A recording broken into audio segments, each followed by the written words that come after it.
Good morning, everybody. Let's go to the source this morning. Let's go to Genesis. Welcome to a Genesis morning.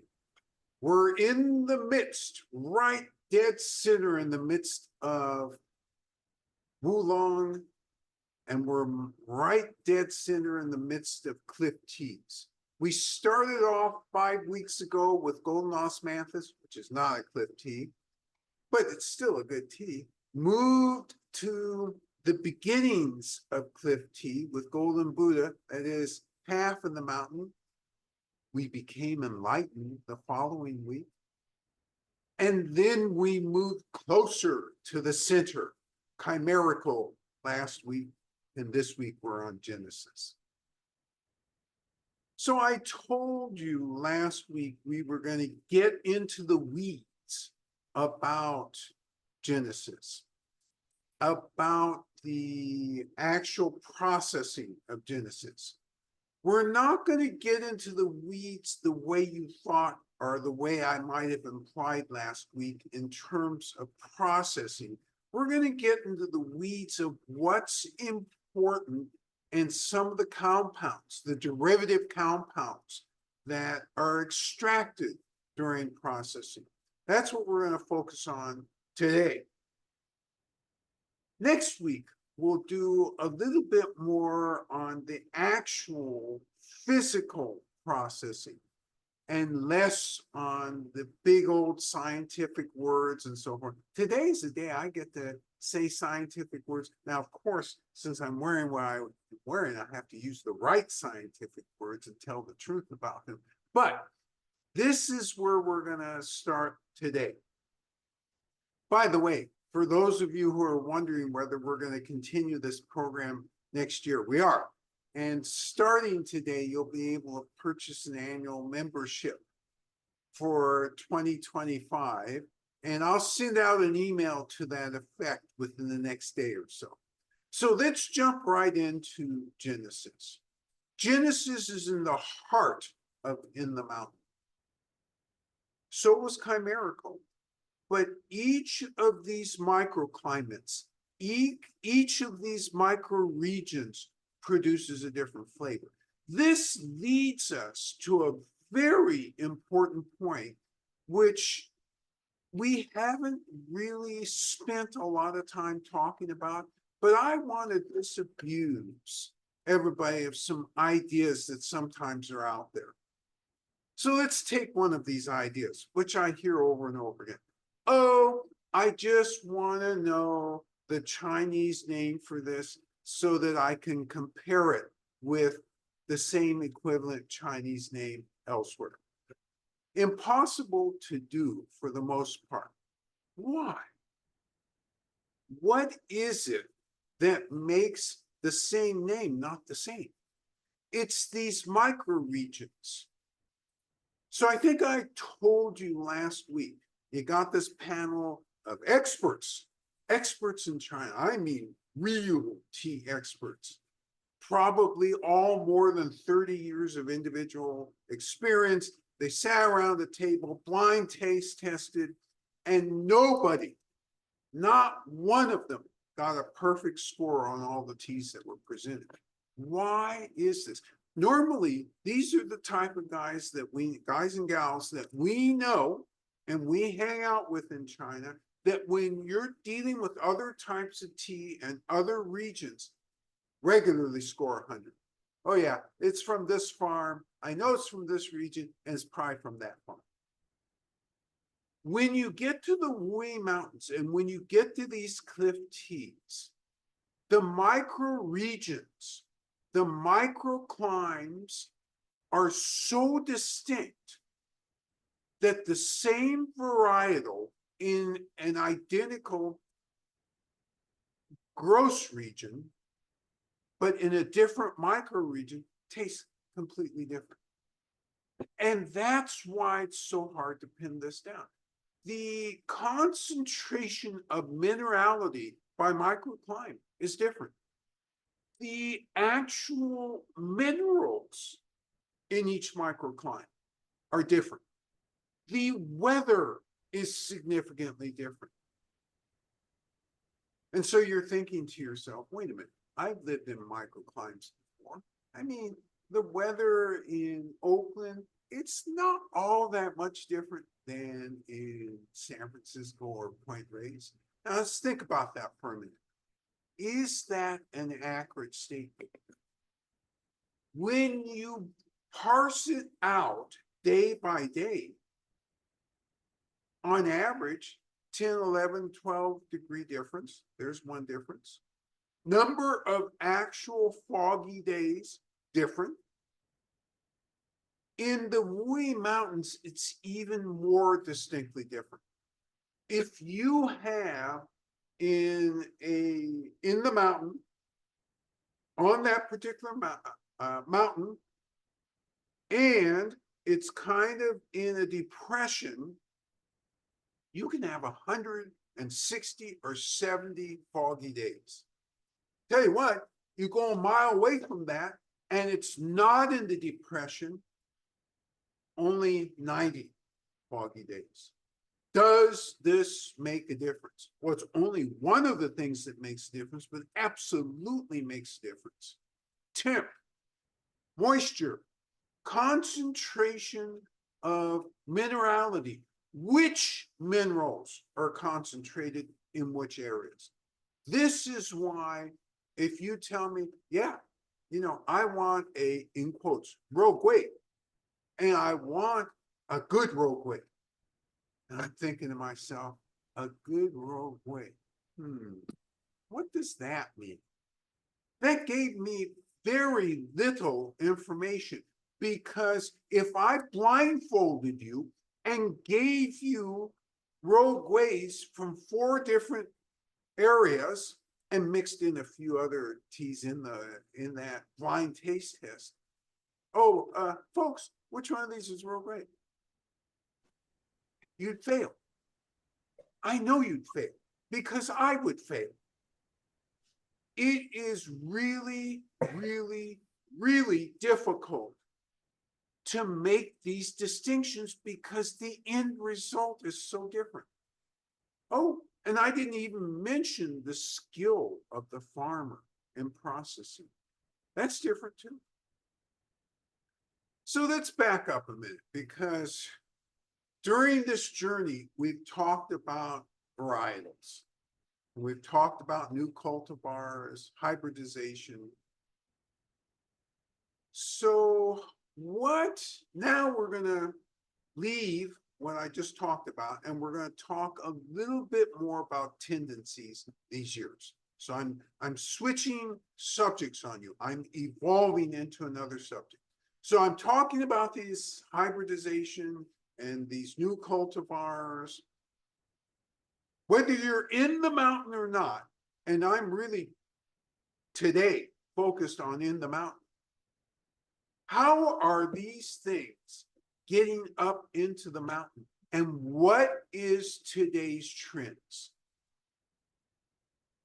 So the main trend today is to try and I'm talking about from the Wuyi Mountain perspective, is to try and attract new drinkers to Cliff Teas. How do you do that? Well, let's think about the profile of In the Mountain Cliff Teas. They got some rich minerality. Now, if this is your first exposure, if this is anybody's first exposure to minerality, sometimes this can be scary. You're used to drinking jasmine or some nice Yunnan sweet, naturally sweet tea, and all of a sudden you're introduced to minerality. So the farmers, in response to this thought pattern, have said, okay, let's get some other Fujian-based varietals, whether they're from Southern Fujian or Central Fujian, that tend to have a little bit of floralness, that tend to have natural sweetness, that tend to have some fruitiness to it. And let's bring them up here and plant them in these soils. Let's adopt them to these soils. Do they resemble the original? Not really, not really. They leave the original because of the input from the soils, the input from the microclimes. But uniformly, because of processing methodology, see, I tricked you. We are going to talk a little bit about processing methodology. They tend to be able to express some of that, and they tend to be able, that is the original flavor, that is either floral or fruity, and they tend to be done more lightly. Why is this? The lighter, more aromatic tend to capture young cliff tea inexperienced drinkers. So now I've already introduced a complicated topic here, but I did it without telling you ahead of time it's going to be complicated. Let's see what I'm really trying to parse here. I'm trying to parse aroma. That's one thing. I'm trying to parse flavor. Flavor and aroma. At the end of the day, when you're in a competition, both things count. When you're in the market for new drinkers, there tends to be more emphasis on aroma. Flavor follows, right? And this is kind of obvious when you think about it. And it's obvious because you brew it up, oh, you smell. And our smell so much, or our sense of smell so much captures what we think we're going to end up tasting. Now, not for all of you, because all of you know that many times there's a big disconnect between the more sophisticated cliff teas, aroma, and their flavors. So you get aroma one direction, and then flavor another direction. So the more deeply oxidized and the more roasted, generally, if it's skillfully roasted and skillfully oxidized, the more complex. And the less easily, immediately available everything is. What is everything defined here? Aroma and flavor for the user. So this is important because championship teas are focused on both aroma and flavor. And there's always this dichotomy. Very rarely is everything linked, lockstep. Occasionally you have one that's, or two that do that, but not very often. All right, let's talk about something else. I'm not leaving this field yet. I'm just going to another element in the field. What about color? The really great cliff teas, it's orangish to reddish, usually indicating a certain degree of oxidation. So usually at least 30%, sometimes much, much more, closer to 70 or 80%. And as you're doing this chemically, what are you doing to the tea leaf? You're producing theaflavins and thearubicins, theacinensins, three main elements. Let's talk about these elements for a minute. Let me see if I can show off any knowledge. Oh, I can. Theaflavins molecules, and you notice I use a plural. There are many, at least 25 known theaflavins, different molecules, but with the flavin main constituent that are known. One of these, theaflavin 1, is more biologically active. And boy, oh boy, was I stunned when I first read this. It's more biologically active than EGCG. EGCG is that famous catagen, which everybody talks about. Oh, yeah, give me that EGCG because tumors run away. Be afraid of me. This is the thing that melts tumors. This is the main catagen. This is the main catagen that seems to be very active in terms of cardiovascular health. But just a minute, I said theaflavins, particularly one of them, has more bioactivity. And what their early suggestion is it has twice as much bioactivity as EGCG. Ooh, maybe I should switch up what I drink in the morning. Now, before you go there, let's think about the principles of what we do drink. The principles always espoused here at Sophie's are, I don't care which tea you drink, I care that you drink tea.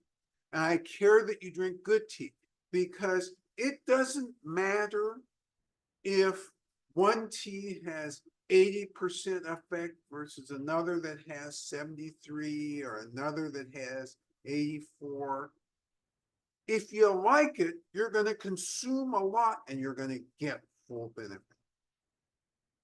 But it was stunning to me because I didn't realize that the theaflavins, and by the way, do they know everything there is to know about theaflavins yet? Not even close. They're exploring because they didn't know there were so many different types of theaflavins. Theaflavin, some of them are responsible for the color, the orangish effect. So there's a balance because they're responsible for the orangish effect, orange-ish effect.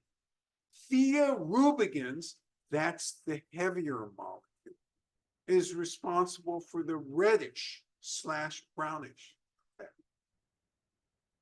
So there always has to be a balance. And theaflavins, if not balanced properly with thearubicins, produces an effect that's not light. That's too light, not rich. So there has to be this balance. Now, I know all of you are thinking, God, these farmers are really good. They know all this science stuff, and God, sit down and think, okay, I'm gonna do 8 parts theaflavins and 4.5 parts thearubicins. Answer is no, they don't do that.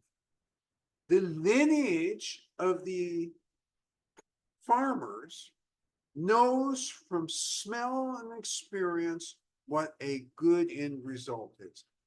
This is backwards planning. We're going and analyzing these results. Scientists are going and analyzing these results and telling you what's in there.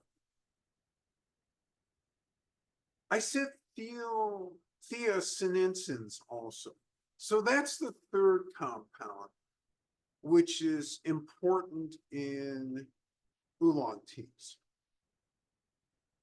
Turns out, and I did not know this until this week when I was reviewing my notes. I knew that theosinensins were related to alleged weight loss, but what I didn't understand was the connection to lowering blood sugar. Unbelievable. And it works in great connection with pharmaceuticals that lower blood sugar. Stunning new evidence coming out about the effect of theosinensins. We should all be drinking are cliff teas. So these are the three main elements that scientists are focused on today. And they know that they have various effects on the end result of the tea water itself. And now they're learning about the effects as they interact with the body. And we're far away from understanding everything, very far away from all these things that I'm telling you today. I did not know last year, or I knew only hints last year. But as I continue to read scientific literature, I'm discovering, oh my gosh, this has more benefits than I understood before. And again, as they're analyzing and parsing out the theaflavins, they're trying to do the same thing with the theorubicins. The theorubicins is one of the least understood in terms of its interrelationship with our body of the elements in oolong tea. Theosinensis is not far behind in terms of how it's understood to interact with the body. But there is great excitement in China about the theosinensis because preliminary research is indicating much more benefit than originally understood. So more to come as we, or as scientists, continue to study these particles. But the good news is it's good for you. That's the end of this report. In other words, all the words I said before don't matter at all. That final conclusion line, they're good for you. It's good for the body. And what exactly and how good, they're still working it out.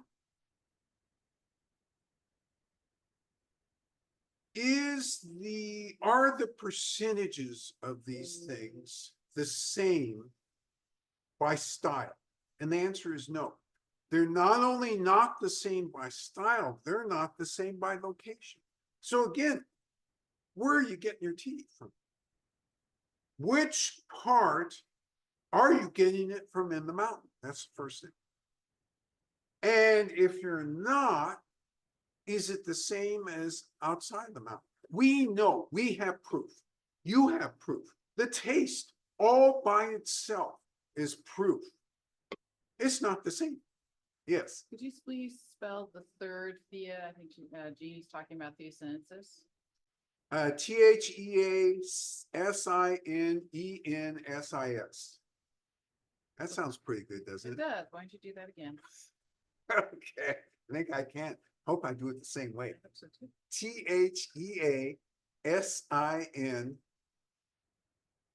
Theasinensis. Did I do it the same way? Almost. It's really close. It was close. I know it was close. All right. So I haven't even gotten around to processing yet, which I'm not going to spend a lot of time on, but I am going to touch on a couple highlights. And we're this far into this morning's discussion. So what are the highlights and differences in processing that are important? So the lighter processed cliff teas tend to be more of the newer varietals because they're highlighting the aromatics rather than the flavor. The more traditional ones have more of the flavor highlights, and those are the ones experienced cliff tea drinkers are drinking. Those are the ones that win championships by and large. So what are the characteristics? The characteristics are that the flavors are clean, it's deep, it's got that minerality, it's got astringency, and even a touch sometimes of just beyond astringency. It's got all of those elements working in concert. That's what constitutes championship tea. Chimerical is a championship tea because it addresses all of those elements. Today's tea is a championship tea because it addresses all of those elements. The farmers, when thinking about this, are they thinking to themselves, well, let's see, if I do this a little bit more, it's going to get this element or it's going to get that element. So if the question is a taste and aroma element, the answer is yes. The farmers are thinking about that, and they're thinking about that from experience. If the question is, okay, are they trying to, pump up the theorubicins or trying to tone down the theaflavins or increase the other theas? The answer is no. That's only the scientists, as I said, who work backwards, who are focusing on these things. They see what happens in terms of flavor and match that to what they see as an end result. Let's see how I'm doing. That's what I thought. Okay. There's really a lot to talk about in terms of the science, but there's always a lot to talk about every week. That's why we have such a long set of sessions, 9 total weeks of sessions, so that we can go through all of this. And by the last session, I will wrap all of these things up into a neat package for you. So let's go ahead and have the tea master, who is feeling very energetic this morning and feeling like making an outstanding cup of Cliff tea. Let's go ahead and have the tea master demonstrate Genesis and then have her subsequently brew with you. So it is my great pleasure to bring forth Biju, tea master. Hi, good morning. 早上好. Yeah, my name is Sophie. Thank you. So we do, so is the Oolong top Oolong tea today, huh? So, I miss this, the section. So also, so this, the traditional, huh? Is a Chinese style, but this also I call traditional, the same rhythm, focus, the focus, the meditation, the same time. John, help me. Okay, so normal tableau, large I Ching, a fun small I Ching. This is be what they use up in the Wuyi Mountains. This is what we use here. And we actually follow the same general rules. What we've had to do is alter, though, the overall concept of how to handle this tea in order to get it to become. So all you have to have is the 16-ounce, whether it's I Ching or ceramic, requisite hot water, 200 degrees, a nice 16-ounce cup, and then a timer. And this particular tea is a 3-minute and 50-second brew.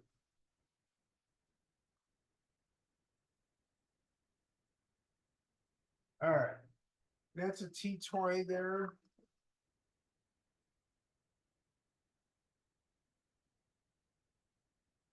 Notice she poured outside and inside, heating the teapot, getting it maximally hot. Oolongs, Cliff teas love hot. You get the best flavor. Making sure that the pot doesn't have any remnants of leaves.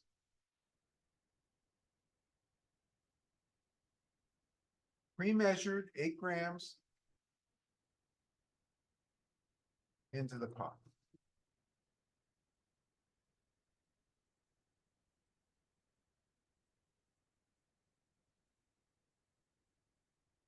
Heats the leaves up, smells. And draws the 200-degree water.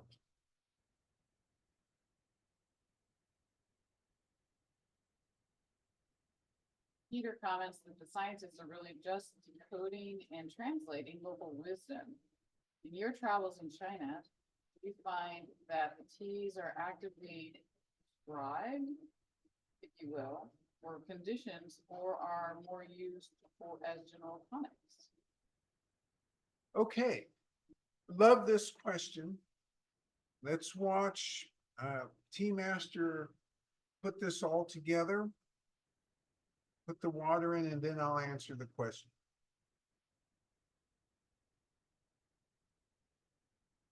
Okay, 3 minutes, 50 seconds of starting.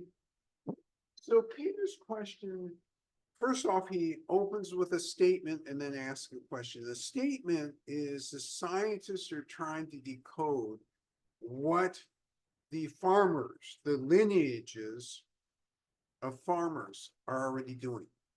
And this is a really good way to think about what the scientists are doing. That's very accurate. And Peter then follows it up with a question about, from region to region, are these teas prescribed for various conditions? And I assume here the question relates to medical or mood or psychological conditions, any and or all of those. And the answer is complicated. So if you use the word prescribed in the Western sense of the word, you go to the doctor, let me give you this antibiotic, in 8 days, you'll be cured perfectly. If you mean that, the answer is no. But if you mean instead, okay, I'm coming in, I've been tired, I need something to pick me up. Yes, by region, they'll have some thought about which tea may be able to pick you up. If you mean, gosh, my digestion is giving me a hell of a time, heck of a time, what should I do? By region, they'll have some answers, and sometimes slightly different answers, not so much contradictory, because they may understand that simple description. And you see, I've already simplified this, which is the mistake, because they wouldn't directly let that question be asked like that. In other words, it can be asked, yeah, I have indigestion. Okay, tell me about the indigestion. Is it because you didn't get enough sleep? Is it because you ate the wrong food? Because you overate?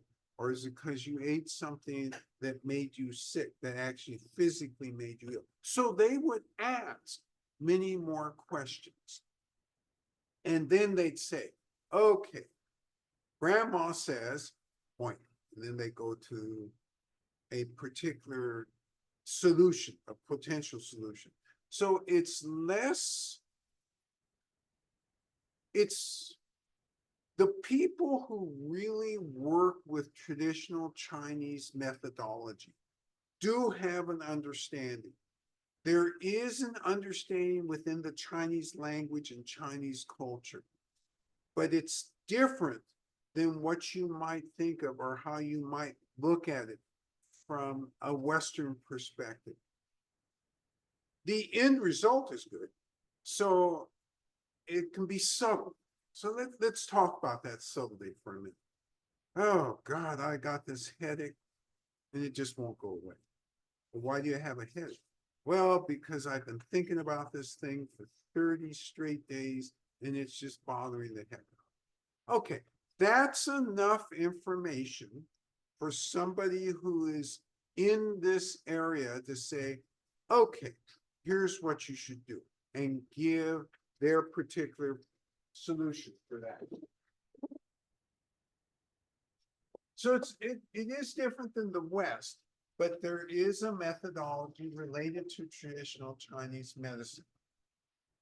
So the timer has gone off.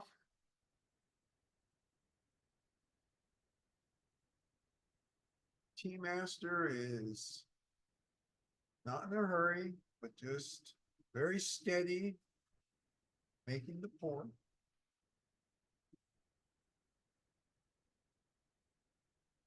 And look what we're left with. Ooh, orangish, reddish, beautiful tea. It smells good too. So take out your notes, because in a few minutes you'll be doing this too. Oh, and you know, I think it was Andy last week asked a great question. I realized I didn't give it all the answer that I should have. And he talked about standards. How do we arrive at these standards?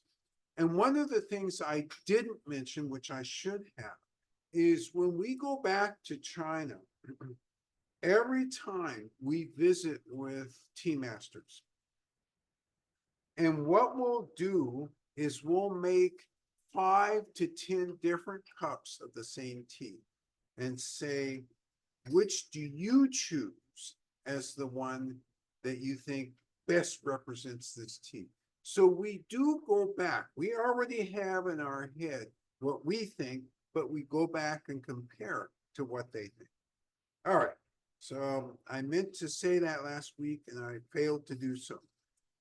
So again, take out your notes. You're not doing this yet, but in a minute you will be. So we're going to enter the quality arena. Take a sip.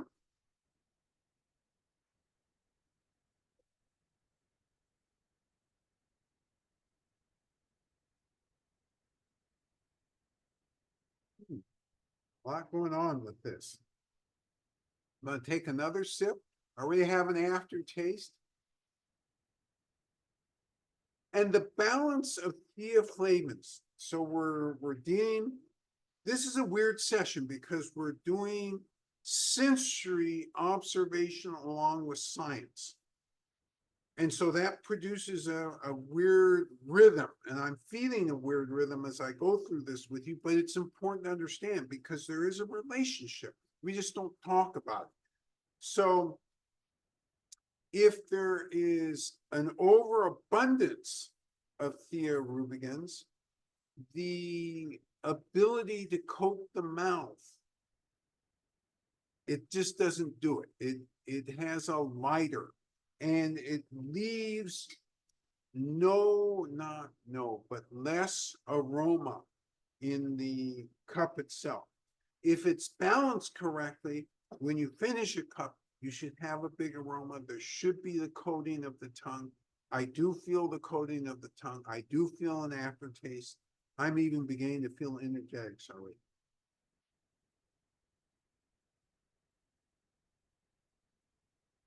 As I take this second sip, I'm not only verifying what I just felt, but I'm also thinking now about aroma and about taste. I'm going to take one more sip and then Tea Master will brew with you.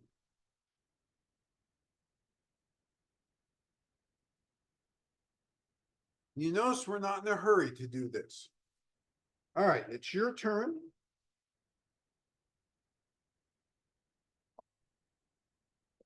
Remember to set your timer if you're using Yixing for 3 minutes, 50 seconds.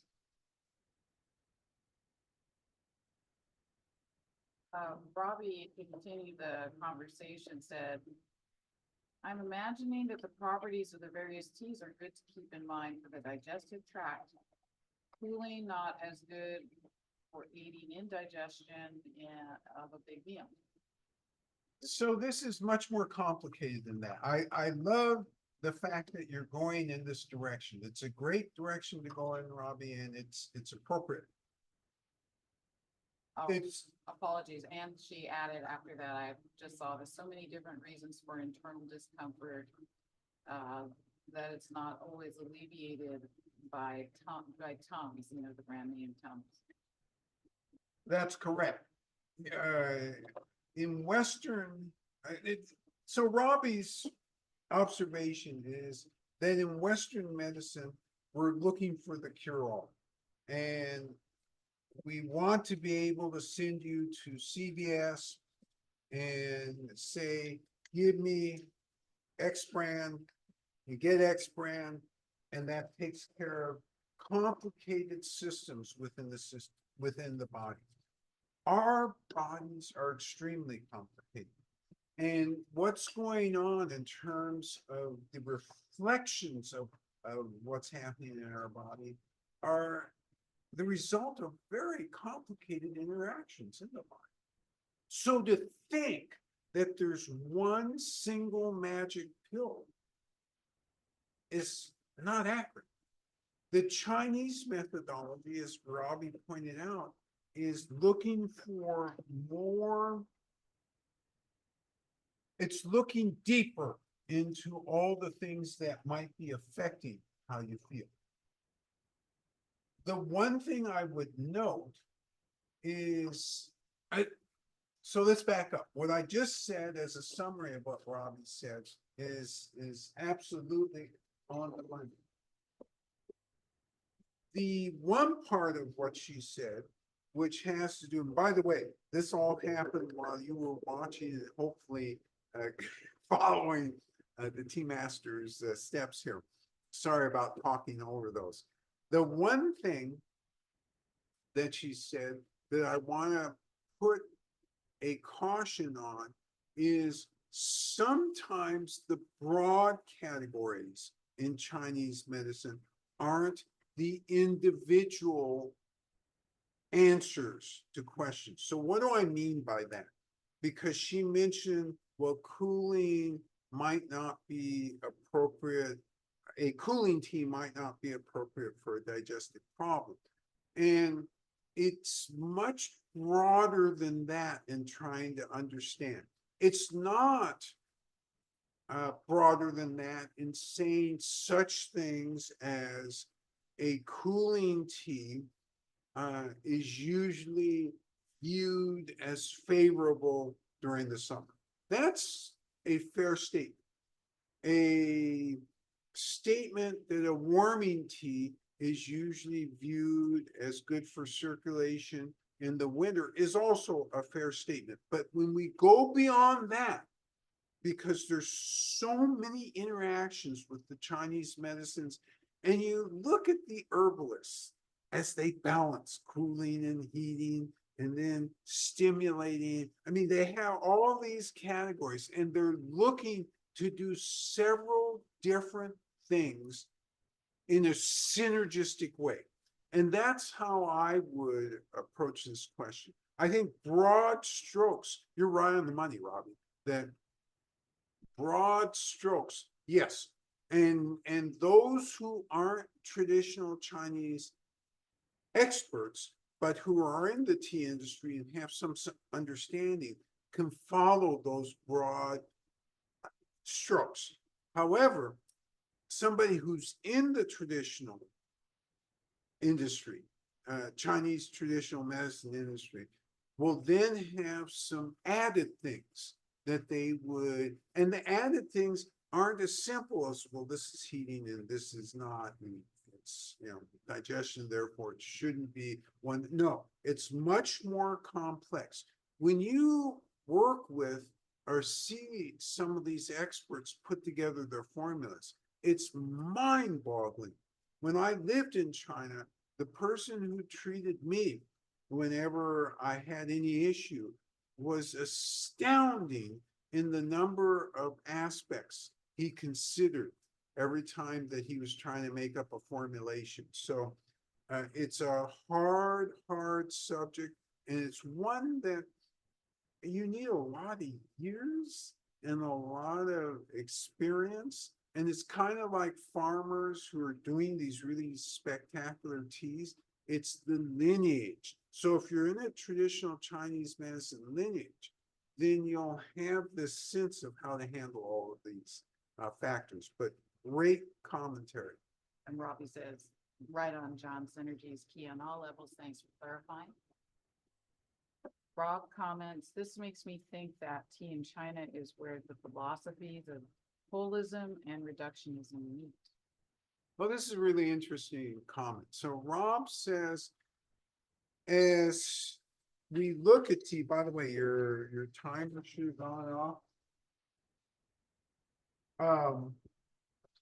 He sees this as a focal point for the philosophy, for the sense of reductionism, the sense of holistic, all kind of seem to focus or concentrate in tea.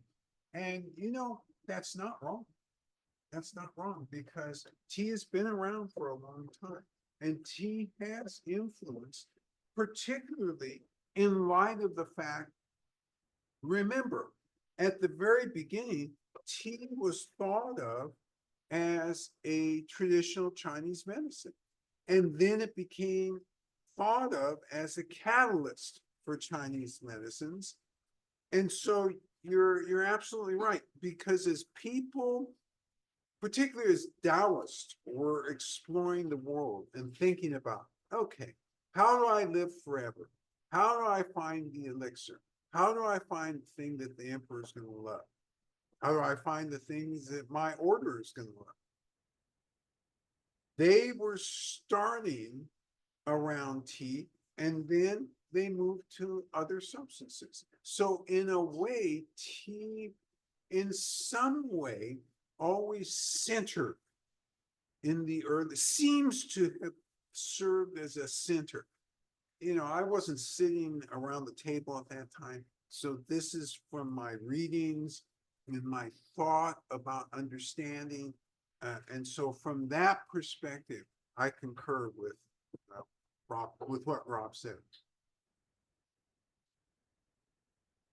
By the way, I forgot to tell you to bring out your notes, enter the quality arena, and start to think about this in relationship to chimerical.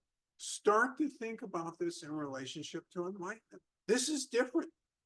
This is distinctly different. And start to make those distinctions and think about how to express them, because this has a different vibe to it. It really does.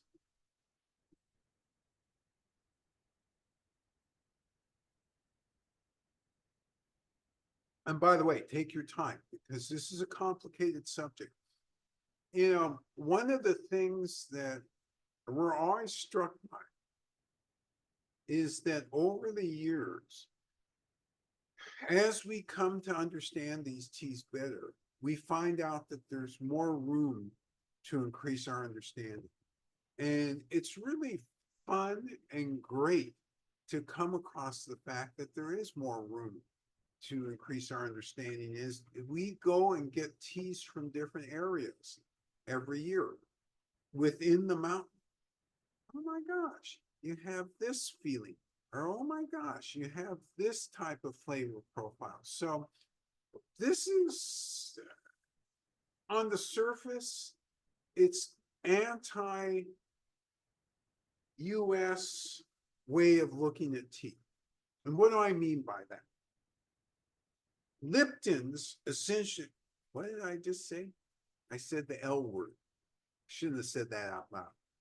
That institution set out a standard of flavor that was the least common denominator and took away, in essence, this huge wide range of different flavors, and took away this huge wide range of different feelings. And so that's why when we opened a tea shop like this, it was like one of the people who helped us open made the statement to us that, well, it's only tea after all. And this was before, you know, we'd rolled out these teas. And it was like, we still haven't made ourselves clear. Now, remembering that it's not about us doing the talking, it's about the tea leaves. The tea leaves do the talking.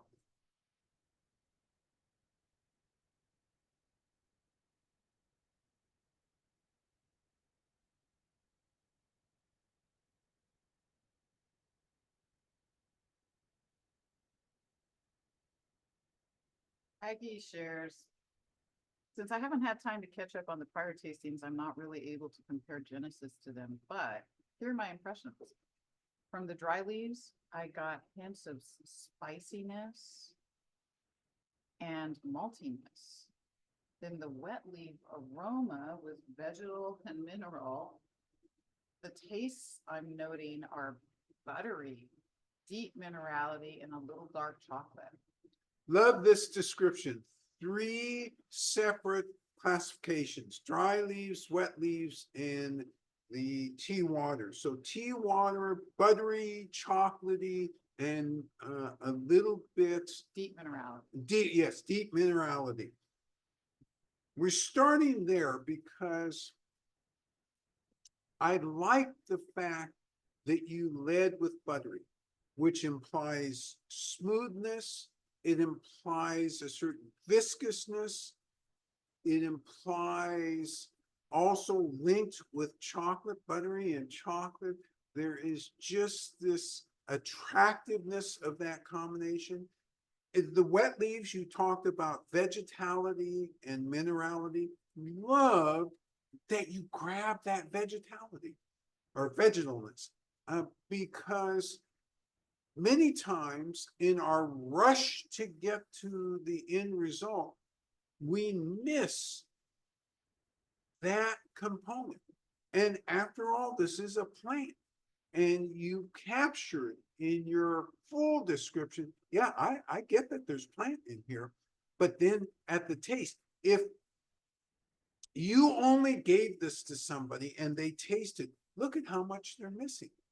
The dry leaves you said were, Hints of spiciness and maltiness. there you go, hints of spiciness and maltiness. This is what I mean. You really carefully parsed this out and brought me a complete description of Genesis and really captured a lot of why we love this tea. Nice job, Ed. Rob says, the smell of the tea water has a plum sweetness with a bit of florality. Sue smelled it and described it as cherry chocolate coffee. But I'll go further and say that the aroma itself is soothing. So a soothing aroma. I love out of this commentary. I love it all, but I really love the soothing part because people in a rush to get to the taste, and we just talked about this, championship tea, aroma and flavor, both going on. And you talked about this aroma. You went to the traditional Chinese medicine. Hey, you want a soothing aroma? This is it. In terms of flavor, Rob and Sue talked about it. Cherryness, plumminess, Plurality. plurality. Florality. Oh, florality. Yeah, a great capture because again, if you hadn't started with the aroma, if you had divorced the aroma, you wouldn't have gotten to where you are now.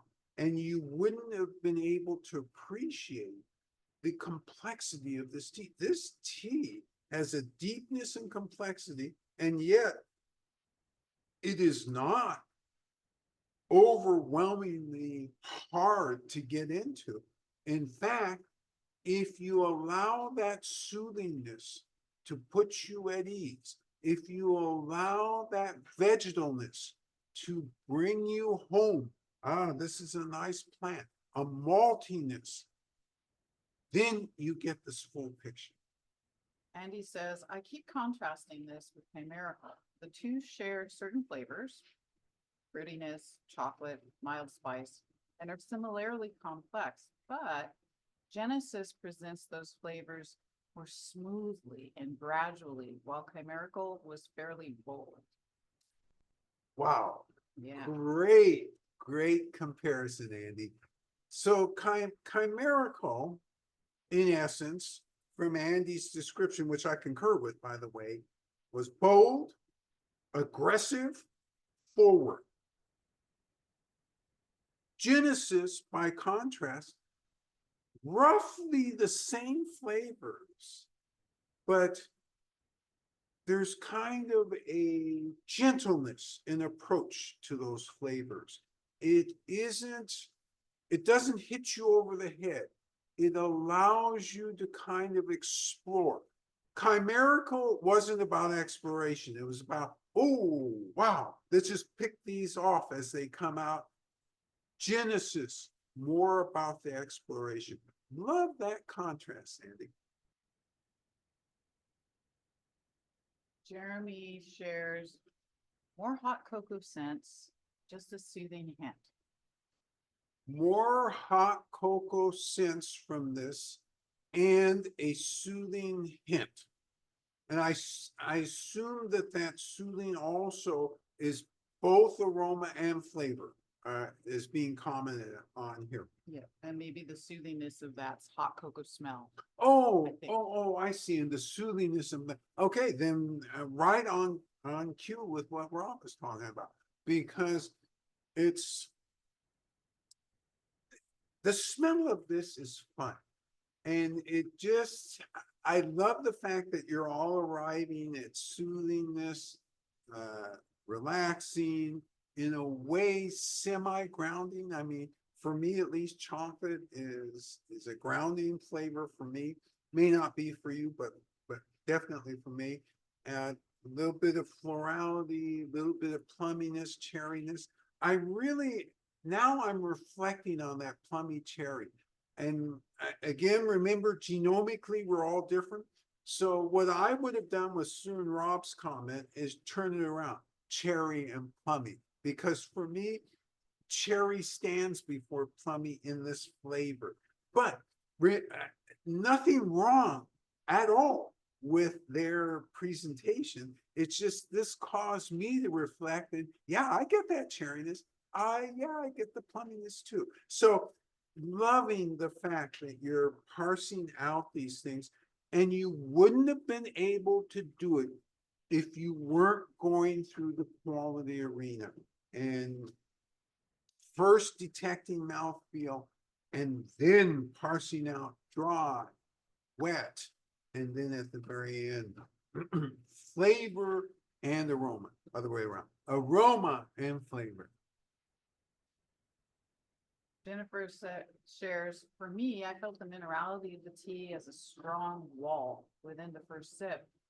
And as I've gotten down further into the cup, it has softened in the ways previously described. I too love the aroma. Great comment, Jennifer. This is a really interesting and great comment because think of people who are inexperienced with cliff teas. If this had been their first rodeo, that wall that Jennifer talked about, they would have stopped.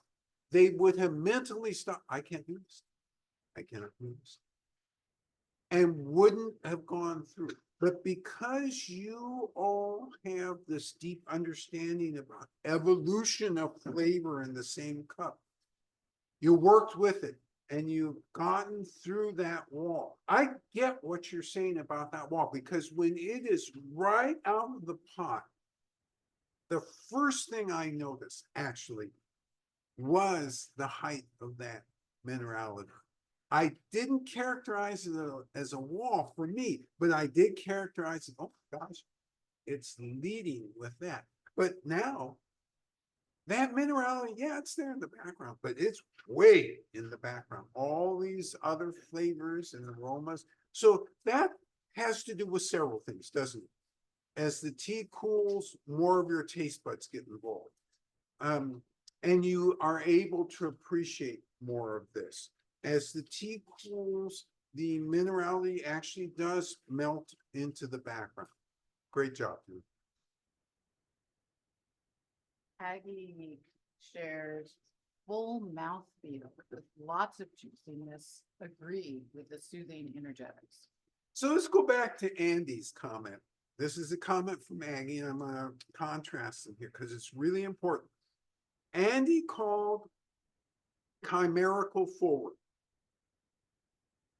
Aggie is commenting on this as the mouth feels, give me your comment again, Yes, please. the I'm sorry. mouthfeel is full. Full, with that's with what I. lots of juiciness. Okay, full and juicy.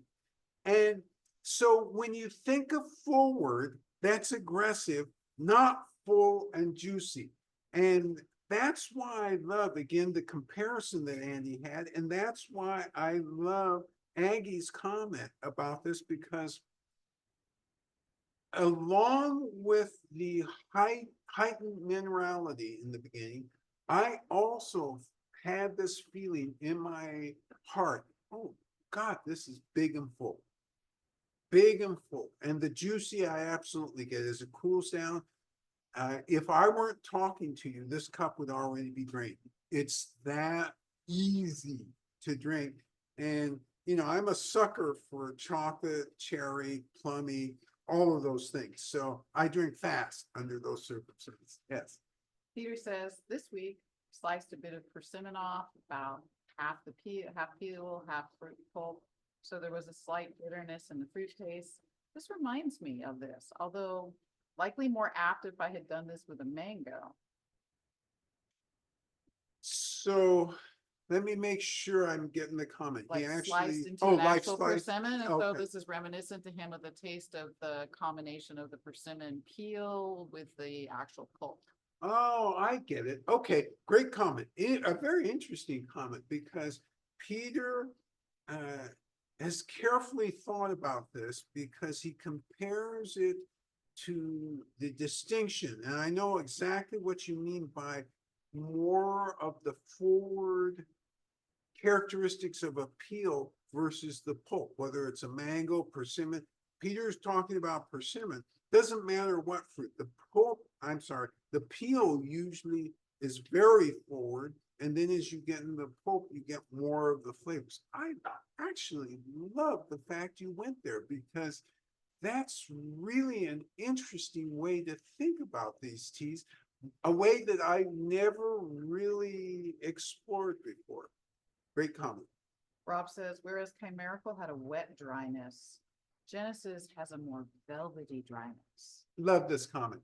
Rob has a velvety dryness for Genesis versus Chimerical with a wet dryness. And I catch the distinction here because, again, link back to what Andy says about boldness.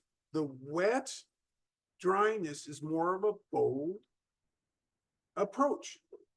A Velvety. velvety dryness suggests more of that fullness, more coating, more richness and juiciness. Yes. Erica says, appreciate everybody's comments. All I know, this is my favorite of the series so far. All right. Erica kind of puts the bow on everything.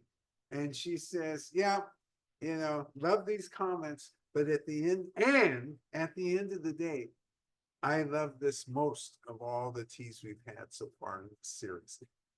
I love this tea as well. Of course, we have all these teas for different reasons, but the reasons you described today are the reasons that led us to go back and say, almost this is like the base, so a genesis. You guys are fabulous. Is there? Oh, there are a couple more Oh, comments. okay, go ahead. It's a tea that pushes people's, sparks people's commentary. Stacy shares, the aroma was so satisfying that I'm just getting to tasting. And there's something really pleasant about following that rich aroma with minerality. Love this comment, because Stacy has parsed this in a way that we were talking about in the beginning. Aroma and flavor. Aroma and flavor. So talked about the aroma as leading her into the minerality of this, into the flavor of this. And this is magical once you start thinking about analyzing teas of this caliber this way. Yes. Aggie says there's a lingering astringency after the first cup, which makes me think of a sweet orange. Oh, this is great.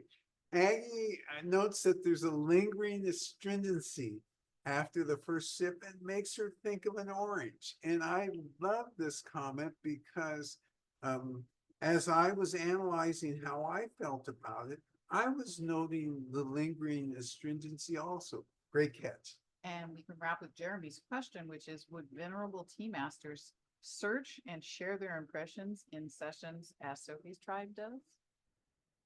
Ah. So the question, I believe, is would we share what our feelings are about these? Would tea masters in China be coming together Oh, to taste I amazing see. teas like this and be searching see. for them I and see. Yes. Yes. Doing this process like we are? Yes. Oh, this is a great question. So Jeremy's question is, do tea masters in China, as they're going through teas, allow themselves to be led, so to speak, by the teas, and then go after others which have magical or looking for magical effects? And the answer is absolutely. When you talk to tea masters, they will frequently talk about a year in a particular tea from a particular place, which they can remember. And it's, in a way, it's very much like what we do here. And after all, even though we are that bridge to large cup, we actually do follow these traditions that they have in China, and we're not really any different. And all of you are helping continue this tradition, and that's one of the reasons you are the epitome, all of you are the epitome of why we decided to do this, because we knew that once you got hooked with this, you would want to go on these explorations yourselves. And Rob's final comment is that the flavor is somewhere between chocolate and orange, in a zone in between, and several people gave a thumbs up to that. Yeah, Rob has the commentary of this flavor is between chocolate and orange. So we've gotten the cherry, we've gotten the plum, we've had several mentions of orange. And so you get that, fruitiness in this, along with a chocolatiness, along with minerality and juiciness. And this has substance, so to speak. This has weight. I love working with all of you because I learn from you every week. This week was no exception. I wonder what we have in mind next week. Maybe we might have another championship tea next week. Perhaps Phantasmagoria next week. Can't wait to share this with you next week. Really looking forward to analyzing that. You all were just fabulous and have been over these series of Wulong teas. Your responsibilities this week, stay healthy. See you all next week. Bye-bye now. Take care, everybody.